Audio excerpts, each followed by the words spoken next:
Migogoro ya kazi imeendelea kuwa moja ya changamoto kubwa katika maeneo mengi ya kikazi hapa nchini, hali inayoweza kuathiri uzalishaji, lakini pia mahusiano kazini pamoja na ustawi wa wafanyakazi pamoja na waajiri.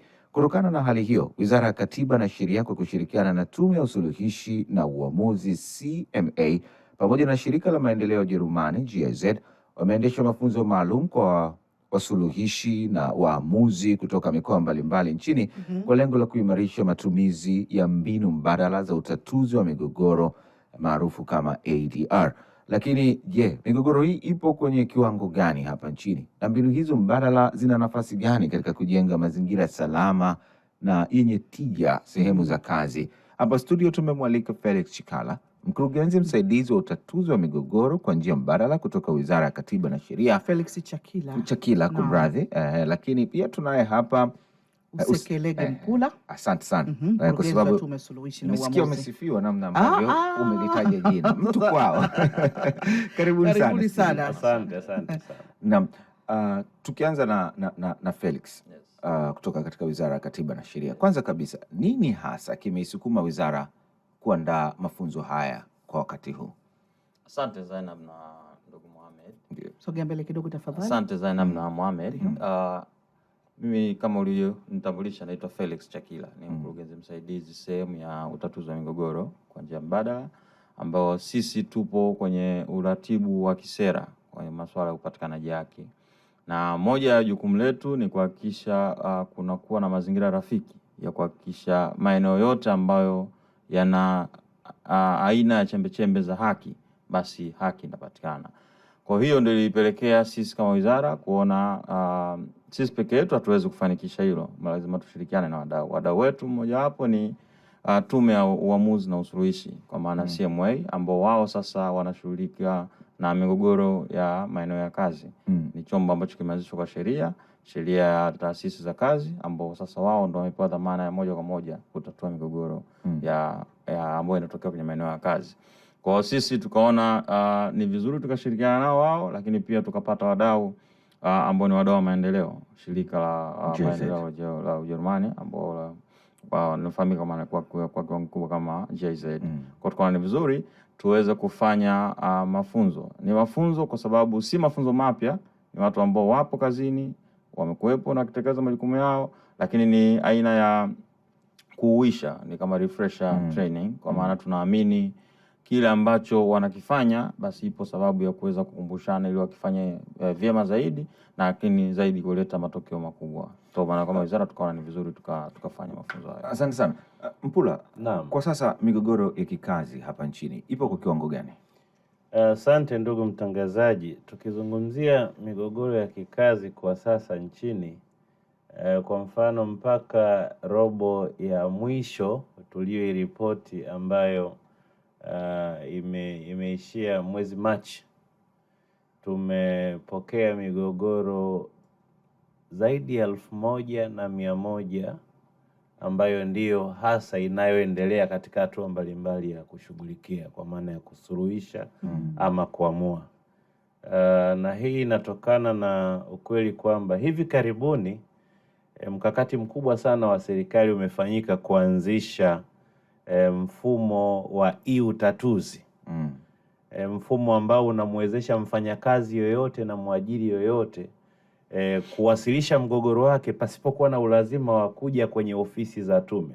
Kwa hiyo imewarahisishia watu kwa njia ya mtandao kutumia simu zao, ameachishwa kazi ama amevunjiwa mkataba na hajalipwa haki zake, kwa anawasilisha madai yake moja kwa moja kupitia website yetu, na sisi tunasajili migogoro. Kwa hiyo usajili manake unaonesha kwamba kwa kiasi kikubwa watu wengi wamefikiwa, na hapa ndipo tunapotekeleza kile ambacho amekisema Bwana Felix.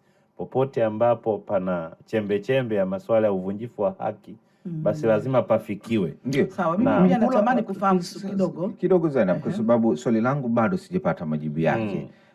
Kikubwa zaidi nitaka kufahamu hii migogoro ya kikazi iko kwa kiwango gani? Umeniambia mpaka mwisho wa robo ambao mwezi Machi 1000. Lakini ukiniambia 1000 sielewi.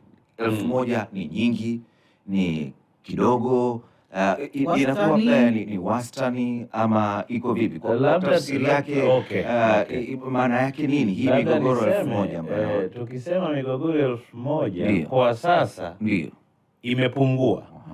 Imepungua na ni kwa sababu ya mikakati mikubwa sana ya utoaji elimu ili kuwezesha utatuzi wa migogoro ya kazi ifanyike huko kazini kabla hata haijatufikia sisi vyombo vya usuluhishi na uamuzi.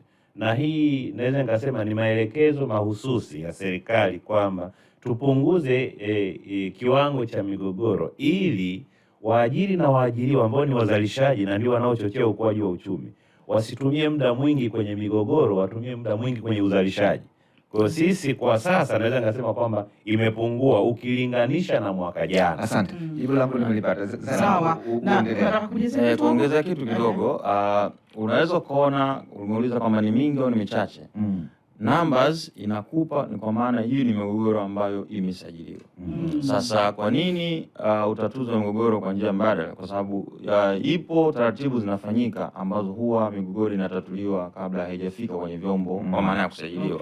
Kwa maana yake huko chini ukiona sasa namba inakuwa hivi, unaweza kusema migogoro 1000 kwa waajiri wote ambao tunawajua Tanzania hii ni namba ndogo, lakini maana yake huku chini sasa kidogo kuna jitihada za serikali ambazo zinaenda kusaidia kupunguza migogoro isiwasilishwe kwenye vyombo rasmi vya na labda kwa huyu msikilizaji anaweza kujiuliza hapa kwa muda huu ni migogoro ipi hasa kikazi ambayo mnaizungumzia?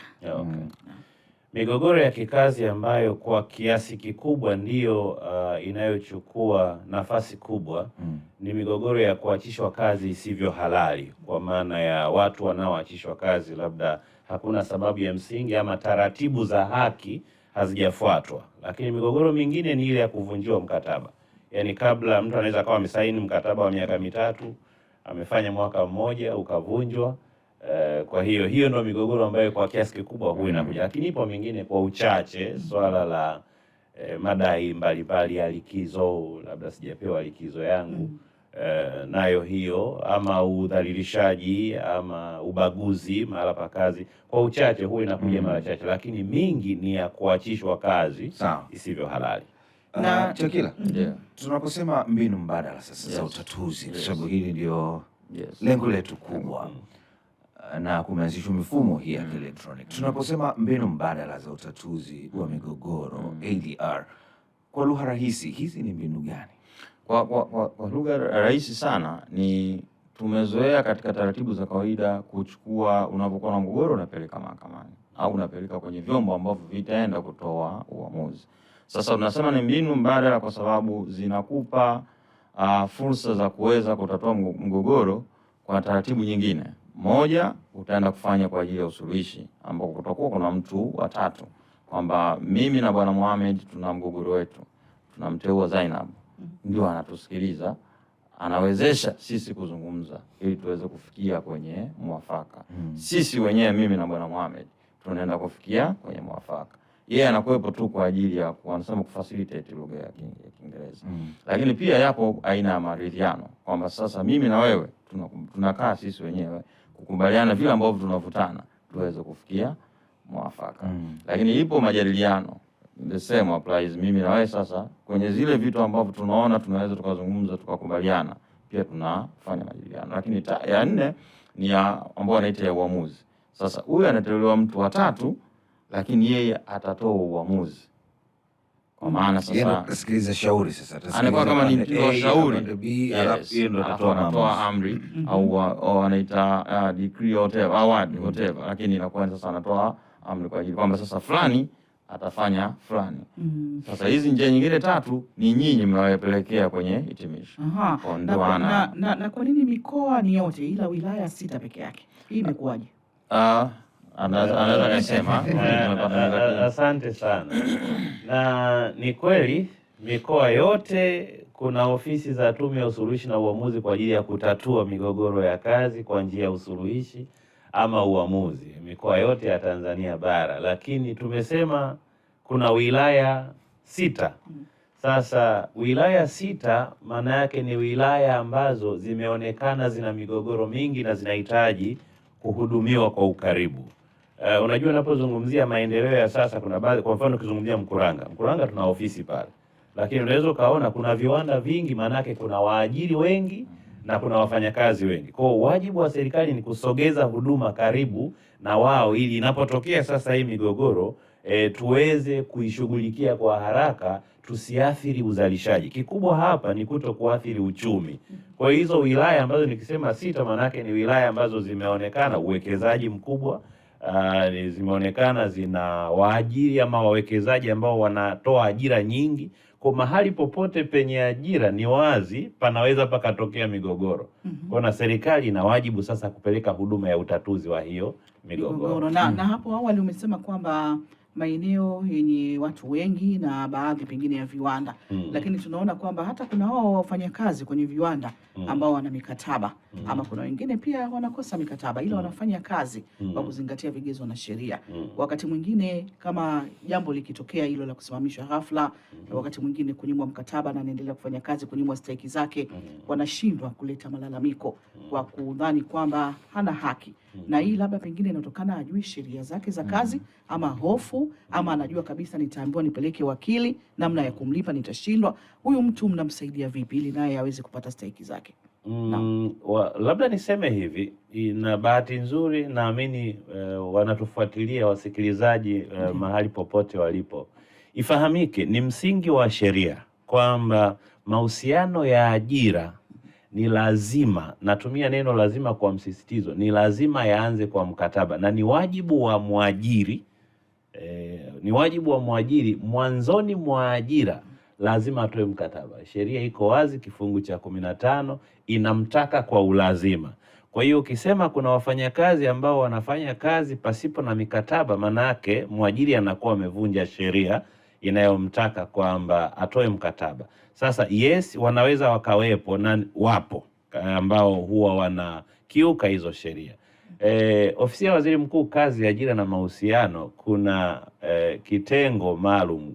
Kamishna wa kazi ana maafisa kazi nchi nzima, na wanafanya kaguzi, wanafuatilia kuhakikisha waajiri wote wanatekeleza takwa hilo la kisheria, ili kuhakikisha mikataba inatolewa. Sasa ikitokea mtu ambaye hana mkataba akaachishwa ama akafanyiwa lolote kinyume cha sheria, haimaanishi kwamba haki hatapata. Na ndio maana hizi mbinu mbadala sasa zinatumika, lakini pia mara nyingi inakwenda kwenye hasara ya mwajiri, kwa sababu utakuja kuhojiwa kwa nini hukutoa mkataba.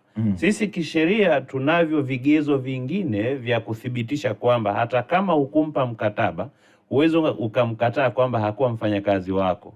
Vipo vipimo, mfano vipimo vitatu, kwamba kimoja hapo ulikuwa unampa vitendea kazi, ndio ulikuwa unamsimamia kwa maana ya kwamba alikuwa anafanya kazi kwako, ulikuwa unampa mshahara kwa ama malipo yoyote yatokanayo na kazi hiyo. Kwa hiyo hapo manake ulijenga mahusiano ya ajira hata kama mkuandikishia. Kwa mfano kama unataka kujazia jambo, jazia alafu nirudi kwenye mfano wangu. Katika hicho ulichokisema kwamba inawezekana wanakosa nafasi ya kwenda kupata haki kwa sababu labda wanahisi watahitaji wanasheria. Kuna vitu viwili vya haraka sana ambavyo sisi kama wizara pia tumeviona ni vya muhimu. Kuna kwenye wanasheria wanatatiwa na kitu wanasema kutokujua sheria sio kosa, lakini pia kwa kutambua hiyo manake kuna uhitaji wa elimu ya sheria kwa maana ufahamu. Kwa sasa sisi kama wizara hilo ni jukumu letu kuhakikisha kunakuwa na hizi na fursa za kuweza kutoa elimu ya masuala mbalimbali, ikiwemo kuwaambia watu wale ambao ni wafanyakazi, lakini pia na waajiri kwamba nini haki zao, nini wajibu wao.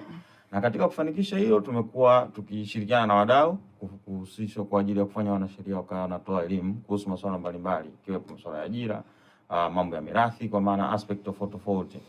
Na lakini pili, kama wizara tumekuwa tukitekeleza masuala ya msaada wa kisheria kwa sababu tukiamini si watu wote wanaweza kupata huduma hiyo. Kwa hiyo lazima tuweze hiyo ni haki ya kikatiba kwa watu kupata, kuweka mazingira ambayo watu wataweza kupata kama miongoni Samia Legal Aid. Na katika speaking on hiyo Mama Samia Legal Aid tumetekeleza kwa awamu ya kwanza, sasa tunaelekea kwenye awamu ya pili. Dodoma mambo yameanza. Dodoma yameanza na Dodoma ni kuanzia tarehe 30 mpaka tarehe 15. Sawa. Mimi nataka kutoa mfano kidogo Mohamed. Kwenye mfano wako kwenye mfano wangu ni kwamba umesema kwamba mwajiri hajampa mkataba mfanyakazi wake, sheria inambana. Kwa mfano nina kampuni yangu ndogo tu ya kutengeneza fagio, alafu makubaliano ya wale vibarua kumlipa kwa siku, sina mkataba naye. Alafu siku akaja nikamwambia kazi imeisha. Wamekubaliana kulipwa kwa siku bila mkataba, kazi imeisha ghafla. Na yule kibarua alitegemea atafika kwangu leo nitampa pengine hiyo 10,000 yake, alafu namwambia hakuna kazi, ishia getini. Tayari mmeingia makubaliano ya kufanya kazi kwa siku, kulipwa kwa siku. Hii inambana huyu kufanya kazi. Kuna neno umesema wamekubaliana kumlipa kwa siku bila mkataba. Naam. Sasa sheria inataka, na sheria imetumia maneno ya ulazima, kwamba mahusiano yoyote ya ajira lazima yawe ya kimaandishi na yawe ya kimaandishi kwa kifupi. Kwa hiyo ukisema wamekubaliana kumlipa kwa siku bila mkataba, maanake wamekubaliana kuvunja sheria. Sasa ni jambo ambalo kisheria halipaswi. Hamwezi mkasema sisi tulikubaliana, ila tulikubaliana kuvunja. Ni sasa kusema tulikubaliana kuuziana bangi. Yani ni jambo ambalo ni jambo ambalo haliruhusiwi. Yani kwamba makubaliano yoyote kama ni ya ajira na ndani yake yana wajibu, yanaanzisha wajibu, kwa maana ya mwajiri atakuwa anawajibika kumlipa huyu na huyu atakuwa anawajibika kufanya kazi aliyopewa. Sheria inataka muandikishane, kwa sababu inajua iko siku mtasalitiana. Ndio. Naam, msikilizaji, huu ni mjadala wa maisha maelfu ya wafanyakazi na waajiri kila siku, kuanzia migogoro ya mishahara, mazingira ya kazi, mikataba hadi haki za wafanyakazi. Lakini je, migogoro hii inaweza kutatuliwa kwa mazungumzo kabla haijafika katika hatua ya kuvuruga mahusiano ya kazi ama kufikishana mahakamani? Tunao hapa na tunaangazia nafasi ya mbinu mbadala za utatuzi wa migogoro maarufu kama ADR katika kujenga mazingira salama lakini pia yenye haki na tija zaidi. Na ili kutupa ufafanuzi zaidi kuhusu suala hili, tunaye hapa Felix Chakila, mkurugenzi msaidizi wa utatuzi wa migogoro kwa njia mbadala kutoka Wizara ya Katiba na Sheria, pamoja na Usekelege Mpula, mkurugenzi wa Tume ya Usuluhishi. Na wewe msikilizaji, una nafasi ya kuwa sehemu ya mjadala huu. Kama una swali lolote, kuna jambo kupitia channel yetu ya YouTube ya UFM Radio TZ, basi tuandikie maswali yako hapo haraka haraka, lakini pia kupitia namba yetu ya simu 0621 107 107. Mkurugenzi, tuambie kidogo mafunzo haya kwa kiasi gani matumizi ya ADR yamekuwa yakisaidia kupunguza migogoro kufika mahakamani na kwenye tume kwa sasa tangu mmeanzisha kitu kama hiki? Ndugu Mpula anaweza ataongezea, lakini imekuwa ni ya msaada mkubwa sana. Sasa hivi Mpula amesema wana mfumo ambao wanasajili. Akikaa pale sasa hivi kwenye mfumo wake anaona maombi ambayo yameletwa na wafanyakazi, mgogoro kati ya mfanyakazi na mwajiri ambayo yamefikia hatua ya kumalizika pasipo kwenda kwenye uamuzi, kwa maana watu wamesuluhishwa au wamepatanishwa, namba naiona pale. Kwa kiukweli upatanishi umekuwa ni wenye tija na umekuwa unakuwa reflected kabisa, unaakisi kwamba sasa hivi unafanya kazi. Unaakisi kwenye njia mbadala ama tunazungumzia tu mfumo huu wa kielektroniki? Njia mbadala. Sasa maana mfumo hiyo unaiona, mfumo wa kielektroniki unakuja kukuonesha tu na kusaidia kupata takwimu. Lakini utatuzi hicho kinachofanyika ndio utatuzi wa migogoro kwa njia mbadala, kwa sababu sasa kwa sababu kuna vitu viwili ambavyo tunaweza tukavisema kwamba kuna utatuzi wa migogoro kwa njia mbadala nje ya mifumo rasmi, lakini hii ambao tupo sasa, ambao watu tunawapatia mafunzo ni tayari ni mfumo rasmi ambao sasa wanauwasilisha ili wakaweza kupata usaidizi wa kupatanishwa. Kwa hicho ndo ninachokisema. Kwa maana yake tunauona kupitia takwimu zinavyokuwa sasa hivi, ile migogoro inapatanishwa, haiendi kwenye hatua zaidi zile za kwenda. Sekta gani zinaonekana zinakuwa na migogoro mingi zaidi? Kwa nini? Bila kupepesa macho. Nimejibu haraka kwa sababu ndizo sekta kwa kiasi kikubwa zina ajira nyingi. Kwa maana ya kwamba ndio sehemu ambayo inatoa ajira kwa wingi. Kwa hiyo pia hata migogoro, lakini hata kwenye ulinzi binafsi kuna migogoro mingi. Ulinzi binafsi kwa maana pamoja na makampuni ya ulinzi. Makampuni ya ulinzi. Lakini pia sekta ya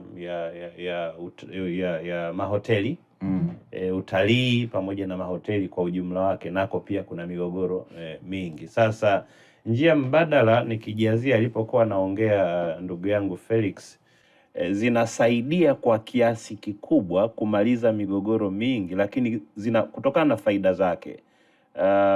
Ukiangalia unapozungumzia njia mbadala, haihitaji utaalamu wa sheria kwa mfano. Maana hapa mlizungumza moja ya changamoto, wengine hata hawajui sheria, lakini njia mbadala haihitaji utaalamu wa sheria. Kwa hiyo ndio maana yupo yule anayewawezesha ili mpatane kuwasuluhisha, yeye ndiye atakayewasaidia muweze kufikia mwafaka mzuri na pande zote zikaridhika. Lakini hakuna gharama, zile gharama kubwa za kuweza kuathiri mwafaka wa haki.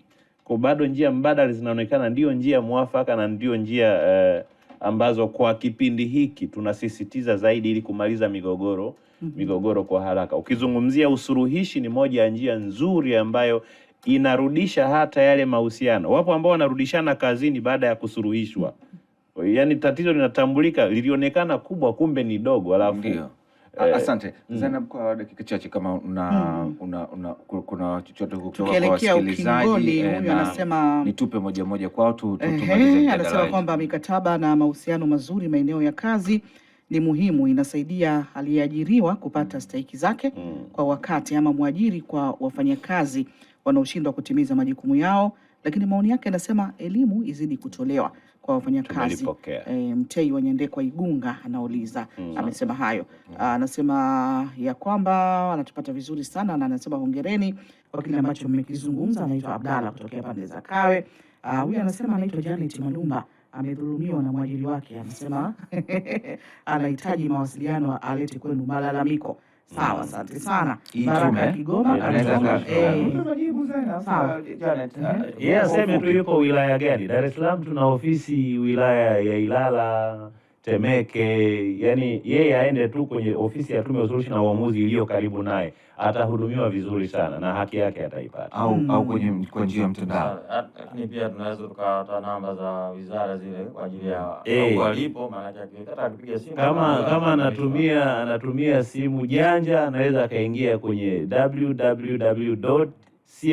www.cma.go.tz, atapata urahisi kabisa wa namna ya kutufikia. Maoni ni mengi. Kuna mtu anataka kujua TINAMA inasaidia nini kwenye ajira, ameitishwa hiyo. Kuna mwingine anasema amedhulumiwa. Yani mambo ni mengi sana yanaendelea. Basi kwa kumalizia, labda kwako Chekila, kwa upande wa serikali, ni hatua gani kubwa mnazotamani kuona zikichukuliwa ili kujenga utamaduni wa mazungumzo na utatuzi wa mgogoro kwa amani kwenye maeneo ya kazi nchini? Kwa ufupi. Asante sana Mohamed.